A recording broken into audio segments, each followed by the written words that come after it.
Todo suporta ang aktres na si Claudine Barreto sa kanyang nakatatandang kapatid na si Gretchen Barreto na ngayon ay isinasangkot sa kontrobersyal na isyu ng mga nawawalang sabungero.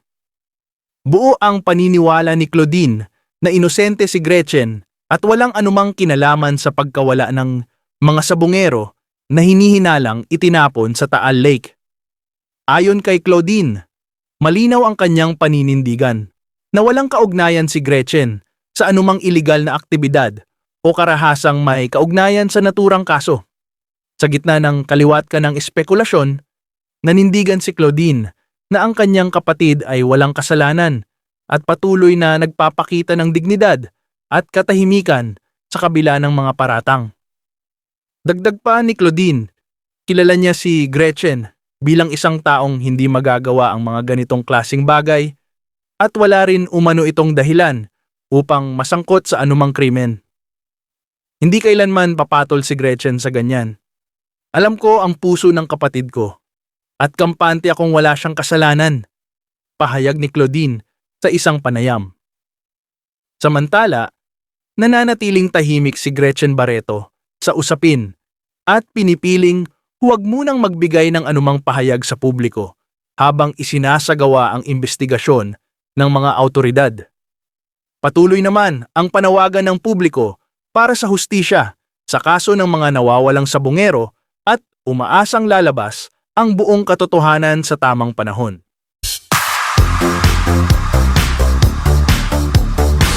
Kay Claudine Barreto, kailangan pa bang magpa-interview si Claudine at humarap sa mga kamera para sabihin niya na huwag niyo naman ginaganyan yung kapatid ko, hindi niyo naman siya kilala, di ba? Aba, huwag niyo naman husgahan ang ate Gretchen ko. Natural, kapatid siya. Alam nga namang kapitbahay ang magtanggol sa ating niya. Di ba? Totoo. Dapat mga galing at saka hindi na kinakailangan pang sabihin mga kapatid na kasi kilalang kilala nating lahat. Hindi lang kapatid, nating lahat si Miss Gretchen Barreto, di ba? Ito na nga, di ba? Nalilista na nga ang kwento, di ba? Tungkol sa bueros na yan, di ba, nanay? Ano, at saka hindi natin alam yung kwento sa loob. Pero ang pag-uusapan natin, yung si Gretchen Barreto bilang actress, bilang personalidad, kaibigan natin at saka kilala natin.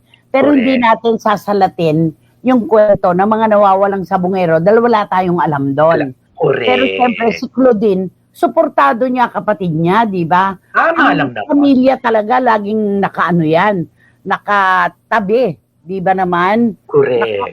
Nakakaloka ha. Eto, di naman natin nakakasama 24 hours a day sila Greta, kaya mahirap mag-comment sa issue nila ni AA, sabi ni Boycie. Tama yun eh.